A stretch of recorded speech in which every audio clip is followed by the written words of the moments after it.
Hey guys, Brent Porcio, TopVelocity.net. You know how you like to follow coaches or influencers on social media and their analysis of, say, pro pitchers? I want you to be very, very careful in what you're learning from those analysis. Unfortunately, what you're taking is empirical evidence, meaning evidence that's coming from their personal opinion or personal experience, and you're holding that as truth, or that is the standards of competing at a high level. And there's a very, very good chance you're being extremely misled. For example, this is a case study. So this is peer-reviewed evidence coming from a panel of experts, and it's being held to standards on how they're finding this information. And typically the information is coming from a statistical and averages of a big sample size of pitchers to discover what are the real things that are actually affecting consistency or velocity. And that's what this study does. But it's not just this study. Go find every study, and there's thousands of them. So don't waste your time watching other coaches' opinions on what pitchers are doing and what they're doing well when there's a good chance they're wrong.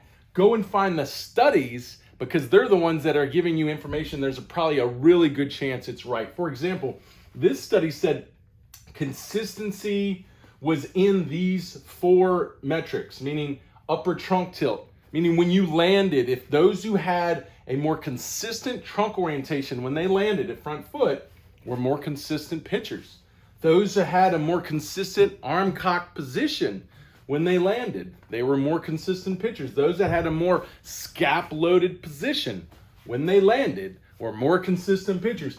Those that had a better or a more consistent timing and position of the elbow at maximum external rotation, all these were consistent pitchers. So if you want to use this data is telling you, you got to work on measuring and making sure you're staying consistent in your trunk orientation to your arm cocked, arm path movement and positions. And then you need to replicate that enough to where you can consistently hit that every time.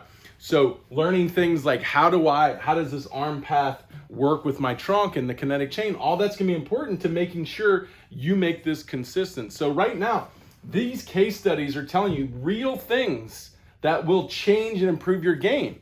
But if you're following some influencer or coach who's saying, hey, notice how he breaks his hand, notice how he moves through his delivery, you know, that's something that's really, really unique, how he's doing that and how he's timing these things, when there's probably not a good chance that that would be found in case studies. Now, if that influencer is saying, hey, the case studies say this, and notice how this pro player is doing it, or this amateur player's not, and using biometric tools going, see, because he's here every time, and then he's all over the place, and this guy's consistent every time because of this study, that's a different story. But if it's just a coach sitting there telling you his opinion, I like how he's timing all this, you're wasting your time, and you're learning information that's misleading you from the actual information that will make you significantly better. And that's why we work hard at Top Velocity to bring you peer-reviewed information, because it's the only legitimate information on the internet.